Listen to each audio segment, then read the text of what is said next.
Good morning students. Last lecture में आप लोगों से डिस्कस किया, अगर दो वेक्टर दिए हुए हैं उनके एडिशन का जो मैग्नीट्यूड होता है और सब्सट्रैक्शन का मैग्नीट्यूड होता है, उनकी वैल्यू क्या होती है। तो आप लोगों को याद होगा कि एडिशन के मैग्नीट्यूड्स के लिए तो फॉर्मूला यूज करते हैं आप लोग A square plus B square plus 2ab cos theta under root. ठीक, और वहां पे हम डायरेक्शन की बात करें तो फाई की वैल्यू आती है tan inverse B sine theta upon A plus B cos theta. तो ये फॉर्मूला आपको याद होना चाहिए। दूसरा हमने फिर कल एक सब्ट्रैक्शन और बताया था, subtraction is a part of addition. ठीक है, जस्ट आपको क्या करना है, ए माइनस बी के लिए क्या करना है, ए में ऐड करना है माइनस बी। ठीक है, तो माइनस बी बनाने के लिए क्या करते हैं कि जो वेक्टर होता है उसकी डायरेक्शन को रिवर्स कर देते हैं, जो पहले ऊपर था उसको अब नीचे कर देते हैं। तो क्या बन जाता है, बी की जगह माइनस बी बन जाता है। अगर इन दोनों में पहले एंगल थीटा था तो अब ए और माइनस बी के बीच एंगल क्या हो जाता है, 180 माइनस थीटा हो जाता है। अब वही एंगल अब आप जब वहां पे कॉस के अंदर रखते हो तो वो कॉस थीटा क्या हो जाता है, माइनस कॉस थीटा हो जाता है। तो आपको इतना से याद रखना है, अगर आप सब्ट्रैक्शन यूज करना है तो क्या यूज करोगे, A square plus B square minus 2ab cos theta. और फाई के लिए फॉर्मूला क्या यूज करोगे, फाई बराबर tan inverse B sine theta upon A minus B cos theta. Meaning ये हुआ कि cos theta is just replaced by minus में cos थीटा। ठीक, ये बातें हम लोगों ने कल की थी आप लोगों से। अब आज एक दो क्वेश्चन करते हैं इनके ऊपर और फिर थोड़ा आगे बढ़ते हैं।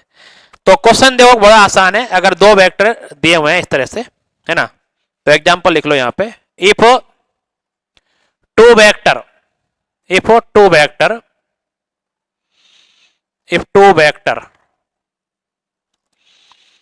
a vector and b vector are such that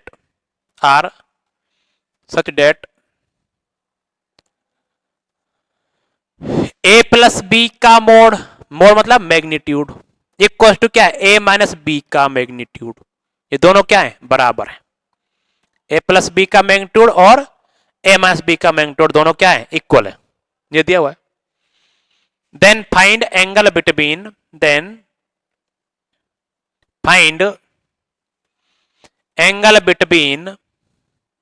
a vector and b vector।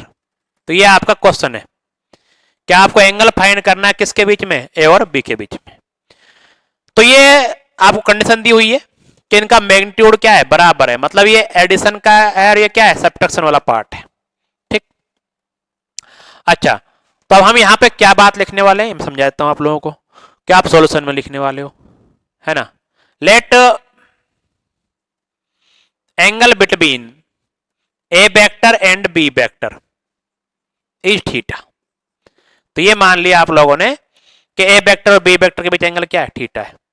तो क्या होगा, देखो यहां पे क्या है, ये ए वेक्टर प्लस बी वेक्टर के मोड, और यहां पे क्या है, ए वेक्टर माइनस बी वेक्टर का मोड।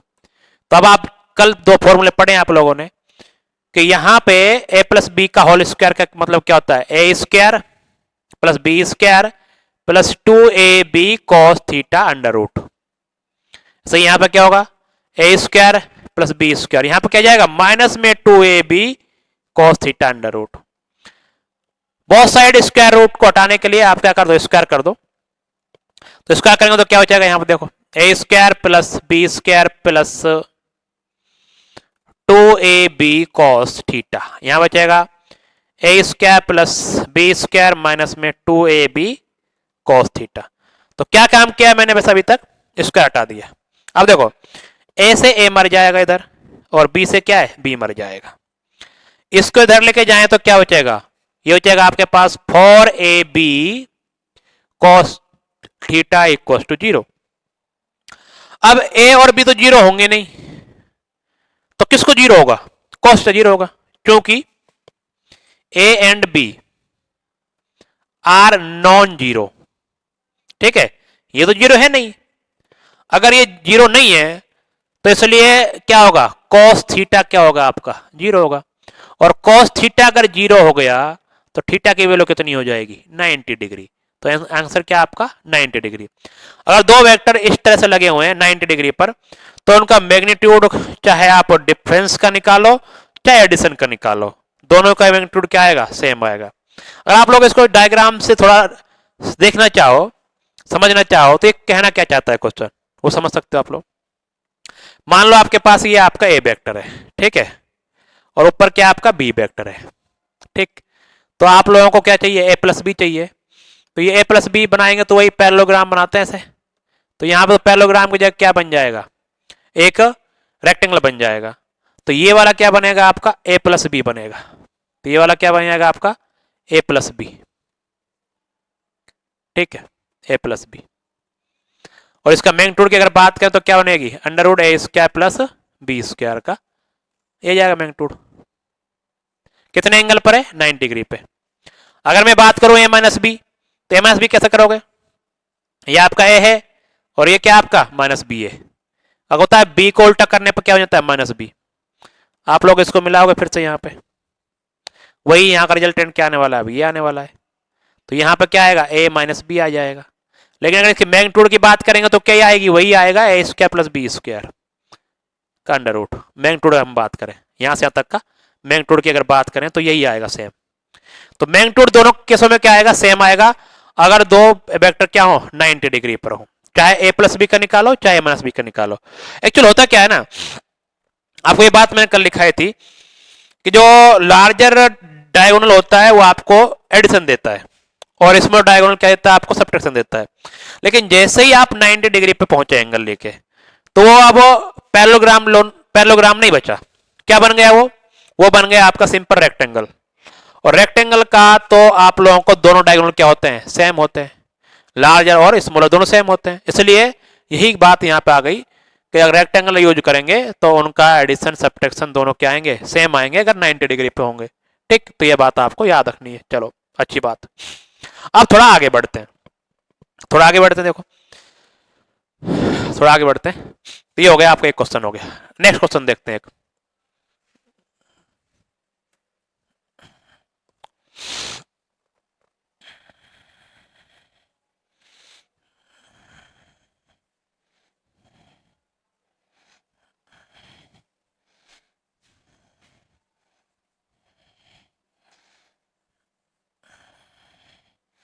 नेक्स्ट क्वेश्चन क्या है, एक क्वेश्चन है आप लोगों को ये जो थोड़ा मतलब फोर्स से रिलेटेड है।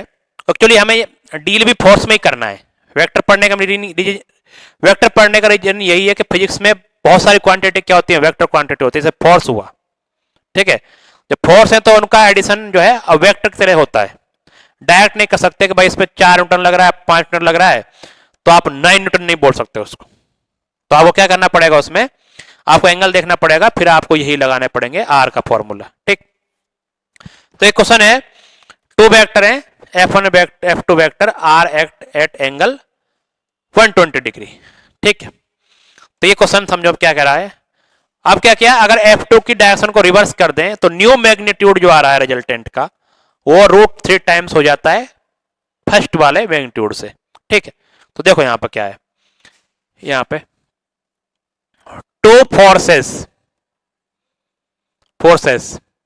F1 vector and F2 vector are acted at an angle 120 degree. 120 degree दो फोर्स हैं जो 120 डिग्री पर लग रहे हैं। If direction of F2 is reversed, अगला क्या है इसमें, if direction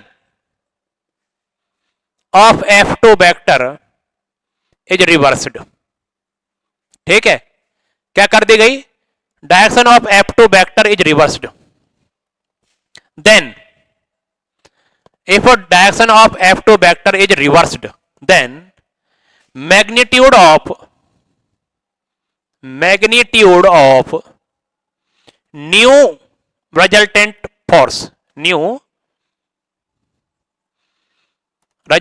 force become √3 times of previous one, previous, previous resultant, previous resultant, ठीक है। तो ये प्रीवियस रिजल्टेंट का क्या हो जाता है, रूट 3 टाइम्स हो जाता है। क्वेश्चन समझा क्या है, दो वेक्टर हैं F1 वेक्टर और F2 वेक्टर, वो 120 डिग्री पे एक्ट हो रहे हैं। अगर F2 की डायरेक्शन को रिवर्स कर दें तो जो न्यू रिजल्टेंट जो आएगा उसका मैग्नीट्यूड रूट 3 टाइम्स हो जाएगा इसके। Then find F1 by F2, ठीक है। तो आपको ये क्वेश्चन दिया हुआ 2 लाइन का कि F1 बाई F2 आपको फाइंड करना है। तो सोल्यूशन करते हैं, देखो जैसे कंडीशन दी है आपको 2 बार क्वेश्चन सोल्व करना पड़ेगा, मतलब आपको 2 बार A square plus B square plus 2 AB cos theta find करना पड़ेगा। एक बार 120 पे, एक बार रिवर्स करने पे। तो जो पहले वाला है वो रूट 3 टाइम्स हो जाएगा दूसरे वाले के, ठीक है। करते हैं, देखो यहां पे भाई इस तरह कोई कंडीशन दी है यहां पे कि ये आपका F1 वेक्टर है, क्या बच्चों, F1 वेक्टर, और यहां पे क्या है, F2 वेक्टर है। तो ये आपका हो जाएगा F2 वेक्टर, ठीक। और इनके बीच में एंगल कितना है आपका, 120 डिग्री है। अब आप इन दोनों को मिलाओ, यहां पे मिला दिया, ऐसा कुछ मिल गया, तो रिजल्टेंट कुछ बनेगा ये। तो मैं बोलता हूं इसको एफ नेट, क्योंकि यहां पे अब वेक्टर एफ नेट यूज करते हैं। तो जब हम क्या करेंगे यहां पे कि भाई जो है एफ नेट की जो वैल्यू आने वाली है उसका मैग्नीट्यूड आने वाला है, क्या आने वाला है, वो आने वाला है F1 square F2 square 2F1 F2, और यहां पे क्या आएगा cos 120 डिग्री का अंडर रूट, ये आ जाएगा। तो यहां पर देखो क्या आ गया एफ नेट की वैल्यू, या फिर ऐसा लिखो या फिर सिंपल एफ नेट लिखो, बात सेम होती है। इसका मीनिंग भी क्या है, मैग्नीट्यूड ही होता है। मोड लगा के लिखो या सिंपल बिना विदाउट मोड लिख दो तो भी बात वही होती है। तो क्या होगा देखो यहां पे F1 square F2 square 2F1 F2 cos 120 की वैल्यू कितनी होती है, -1/2। तो यहां से 2 कट जाएगा ये। तो क्या होता है एफ नेट जो है, तो एफ नेट बचा आपके पास F1 square F2 square minus, ये माइनस कहां जाएगा, यहां पर जाएगा 2 भी हट जाएगा, माइनस बचाएगा केवल सिंपल F1 F2। तो यहां पे इसका रूट तो है ये, एक क्वेश्चन नंबर 1 बना लो। अब after reverse the F2 vector, F2 vector को रिवर्स कर देंगे तो कुछ कंडीशन ऐसी बन जाएगी ना भैया। तो ये क्या बन जाएगा आपका, -F2 बन जाएगा, ठीक। तो ये एंगल कितना बनेगा, ये बन जाएगा। तो ये कुछ दोबारा डायग्राम अगर मैं बनाऊं यहां पे इस चीज को, ये तो आपका क्या है, ए वेक्टर ही रहेगा, कोई प्रॉब्लम नहीं है, मतलब F1 वेक्टर रहेगा, और F2 वेक्टर को रिवर्स कर दिया तो कुछ ऐसा बनेगा, ये आ जाएगा -F2। अब इसके बीच में अगर हम जो है वो देखें रिजल्टेंट, आप देखें तो रिजल्टेंट कुछ ऐसा बनने वाला है यहाँ पे, ये आपका रिजल्टेंट बनेगा इस बार। तो ये आपका एफ नेट डैश मानूंगा, इसको मैं क्या मानूंगा, एफ नेट डैश वेक्टर, नया वेक्टर। और इस बार एंगल कितना आ जाएगा, तो ये आ जाएगा आपका 60 डिग्री, ठीक। तो क्या जाएगा 60 degree. After reverse the F2 vector, after reverse the F2 vector, angle between F1 and F2 vector, angle between F1 and F2 vector, है ना। तो क्या आ जाएगा F1 F2 के बीच में एंगल जो है इज 60 डिग्री। अगर आप लोगों ने इसको रिवर्स कर दिया तो F1 F2 के बीच में क्या आ जाएगा एंगल, माइनस हटा दिया तो कोई मतलब नहीं है, पूरा पूरा F2 कहां लगा दिया, वैसे लगा दिया, ठीक। तो ये चीज हो जाएगी। तो एंगल कितना हो जाएगा 60 डिग्री, क्योंकि ये वाला 120 है, रिवर्स करने के बाद ये एंगल कितना बन जाएगा 60 डिग्री। कुछ ऐसा डायग्राम बनेगा बाद में, पहले ऐसा था, तो पहले वाला एफ नेट ये है और बाद वाला एफ नेट क्या है, ये है। तो angle between F1 F2 is 60 degree. तो आप क्या लिखने वाले हो, फिर से यहाँ पे फिर से लिखने वाले हो भाई कि एफ नेट डैश का क्या आएगा, आप बताओ। वो आएगा F1 square F2 square 2F1 F2, और क्या जाएगा बताओ, यहां पर जाएगा आपके पास cos 60, है ना, डिग्री को रिवर्स करने के बाद। तो अब देखो यहां पे वैल्यू पुट करें, अगर यहां पे क्या आएगा देखो, क्या बचेगा एफ नेट डैश नया वाला क्या हो जाएगा, F1 square plus F2 square plus 2F1 F2 और cos 60 कितना होता है, 1/2 होता है, और इसका क्या आएगा, अंडर रूट, दो मर जाएगा यहाँ पे। तो क्या बचा, कुल मिला के यहाँ लिखता हूँ, आ जाएगा आपका, दिख रहा होगा बोर्ड में कि एफ नेट डैश जो है वो बचेगा F1 square plus F2 square plus F1 F2 का अंडर रूट। Equation number 2। अब जो क्वेश्चन कह रहा है आप लोगों से, क्वेश्चन क्या कह रहा है, the new magnitude of new resultant vector, मतलब एफ नेट डैश का मैग्नीट्यूड जो है वो √3 टाइम है प्रीवियस वेक्टर से, प्रीवियस से, रिजल्टेंट से। ठीक है, तो क्वेश्चन के हिसाब से करें, क्योंकि ये दिया हुआ है कि जो एफ नेट डैश है वो कितना है, √3 टाइम्स है F net dash, F net के। अगर हम यहाँ पे वैल्यू पुट कर रहे हैं यहाँ पे, तो वैल्यू पुट करते हैं, देखो एफ नेट डैश कितना है, ये दिया हुआ है आप लोगों का F1 square F2 square 2F1 F2 का रूट, और ये आ जाएगा √3 times of F1 square F2 square और माइनस में F1 F2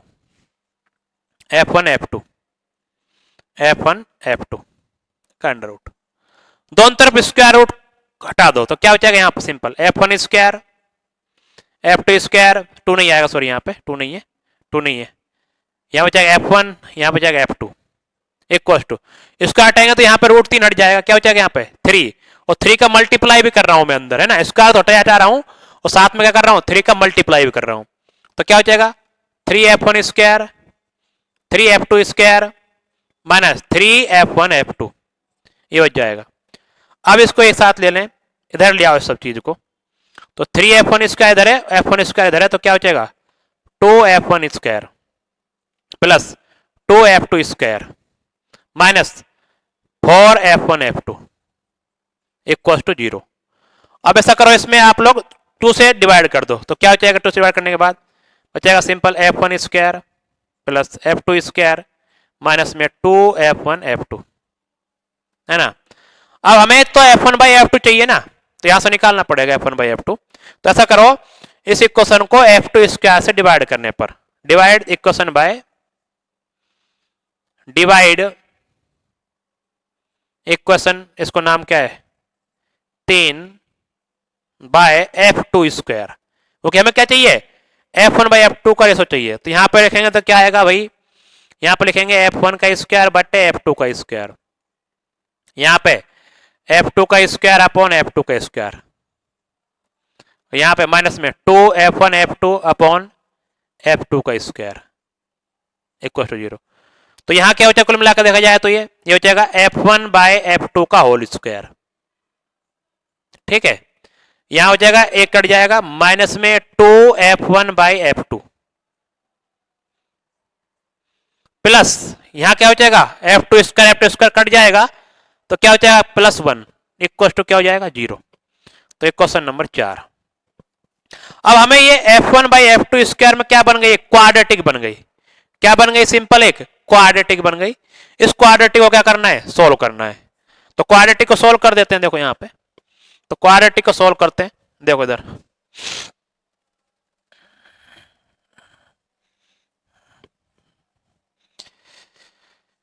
तो क्वाड्रेटिक को सोल्व करेंगे तो ऐसा करो, लेट F1/F2 इक्वल टू क्या आपका x है, तो क्या बनेगा x square minus 2x plus 1 बराबर 0, मतलब x माइनस 1 का होल स्क्वायर इक्वल टू 0, मतलब x इक्वल टू कितना 1, सो डेट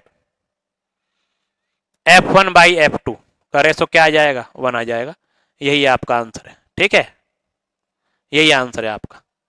तो F1/F2 का रेशो क्या आएगा 1। अगर F1 F2 दोनों सेम मैग्नीट्यूड के हैं तो ही ऐसी कंडीशन हो सकती है, पहले वो 120 पे हो, फिर कितने आ जाएंगे 60 पे, तो बाद वाला मैग्नीट्यूड जो है √3 टाइम्स होगा पहले वाले मैग्नीट्यूड के, है ना, प्रीवियस वाले मैग्नीट्यूड के। तो इस तरह से बहुत ही आसान क्वेश्चन था, कुछ नहीं था इसमें, इतना बड़ा हो गया वो अलग बात है। तो ये अब क्योंकि ये स्टेप लिखने पड़ रहे हैं आप लोगों को, वीडियो लेक्चर बना रहा हूं मैं, बाकी तो मैं ये सब स्टेप नहीं लिखता, डायरेक्ट ही लिखता है यहाँ पे, है ना, तो काफी ज्यादा रिड्यूस हो जाता है मटेरियल। अब ये वीडियो में आपको थोड़ा, क्योंकि सब एक्चुअली वीडियो क्या है, हर कोई देख रहा है, टॉपर बच्चा भी देख रहा है और उसको एक 70% वाला बच्चा भी हमारे पास है तो वो भी देख रहे हैं, तो इसलिए उनको थोड़ा है ना डिटेल में एक्सप्लेन करने पड़ते हैं चीजें, इसलिए ये सब स्टेप किए। नहीं तो मैं क्या करता, cos 120 की वैल्यू -1/2, दो दो कट जाता, क्या ये लिखता डायरेक्ट, आफ्टर रिवर्स करने के बाद डायरेक्ट वैल्यू क्या लिखता, ये लिखता, फिर डायरेक्ट ये लिखता, इनको सॉल्व करने के बाद ये लिखता। तो ये बहुत छोटा क्वेश्चन है अपने आप में, बड़ा बन गया है लिखने की वजह से, डिटेल में लिखने की वजह से, खोल खोल के लिखने की वजह से, बाकी है सिंपल सुन। अब एक क्वेश्चन और करते हैं, अच्छा क्वेश्चन माना जाता है अपने आप में वो, है ना, देखो क्या है, शानदार।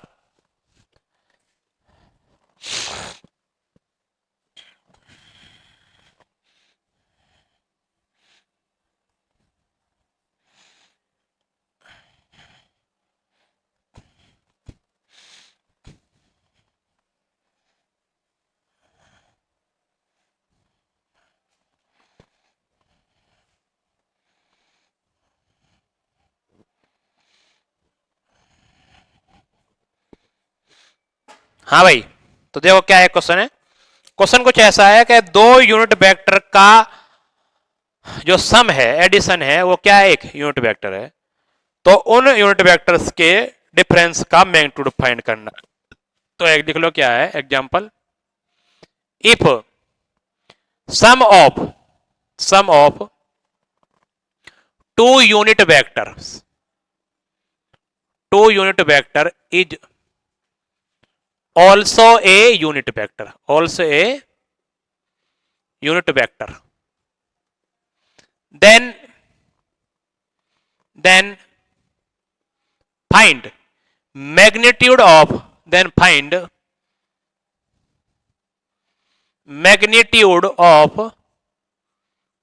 their differences, their subtraction या फिर डिफरेंस, ठीक है, तो उनके डिफरेंस का मैग्नीट्यूड फाइंड करना है अपने को। तो मान लेते हैं, लेट सॉल्यूशन लिखता हूं, देखो यहां पे क्या है, let A cap and B cap, क्योंकि यूनिट वेक्टर आपको पता नहीं क्या होता है, यूनिट वेक्टर होता है जिसका मैग्नीट्यूड कितना होता है, 1 होता है। It is use for direction के लिए यूज होता है, ये सब बताया आपको पता है, ठीक है।